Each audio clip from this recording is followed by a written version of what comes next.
Hey guys, my name is Matimio, and today I wanted to talk about Twitch shooting in Battlefield 3 because I get the question asked all the time, how are you so effective playing as an aggressive recon? Every time I try to do this, I may be able to get one kill here or there, but it's usually just resulting in my death, and I can never get these awesome Twitch shots off like you do. And while there isn't any simple solution, there isn't going to be one trick that I'm going to be able to tell you in today's video, I'm sorry to disappoint you, that's all of a sudden going to allow you to be amazing in those engagements. There are some things that I can kind of advise you on. I did go over some basic tips on how to be more consistent with the bolt action rifles in this game, so if you'd like to check that out or you missed that video, you can always check those, you can always see that on my channel.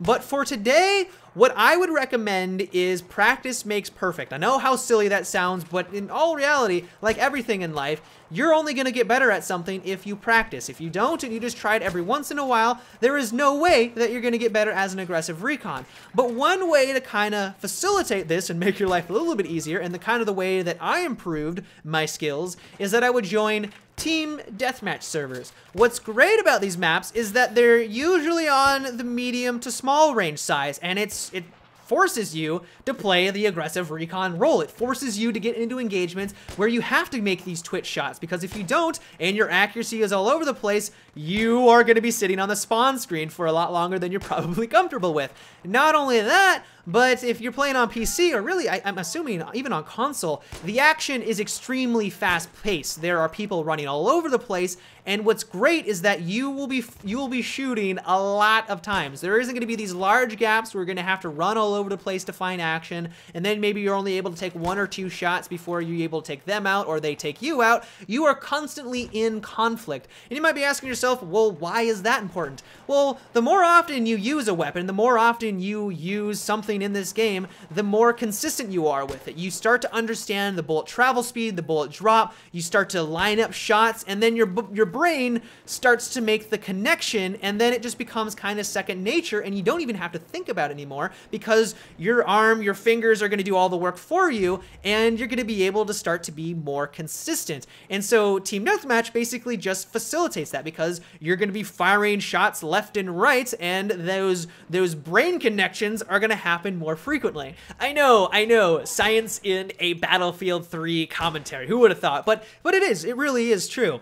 So one thing I always find myself kind of making the mistake of, and I know this won't really relate to being aggressive recon, is I will stop too often. I'll just stand still, I'll kind of survey the area, and while every once in a while it's a good idea not to move because you don't want to notify the enemy that you're there, if you're playing on Team Deathmatch or you're playing on a map that has a lot of action all around you, staying mobile is extremely important, because I make the mistake where I will stand still trying to line up a shot, and I won't be kind of doing the jig, waiting for myself to line up, and then at the last second stopping, and then firing, and then moving again. And because I'm just standing still, I leave myself so exposed to enemy recons, and I die way more frequently than I should, just simply because I'm not moving as often. And what's ironic is that in a past video, I give the advice to never go prone, and that's simply because you just leave yourself extremely exposed, and while you may be able to take out one or two targets, they're going to get smart, they're going to realize you're there, they're just going to aim at your sniper glint